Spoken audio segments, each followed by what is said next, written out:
Hey everyone, welcome back to the channel. In today's video, I'm going to show you how to delete Kucoin account.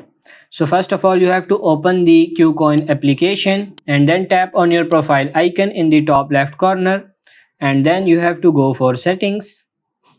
In settings, as you can see, there are a lot of options. You can see this option security. Just tap on this security option, and as you can see, there are a lot of options, but there is the option delete account. If you tap on it, delete account, you can see this kind of window appears. So you just have to tap on this. I fully understand and accept the consequences, and then you have to tap on this delete account.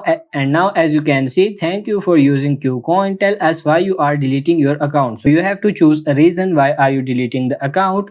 I'm going for this. I'm switching to another platform, and after tapping on this next, your Kucoin account will be deleted permanently. So that's pretty much it for this video. I hope this video was helpful. If it is, like it and subscribe to the channel. Thank you.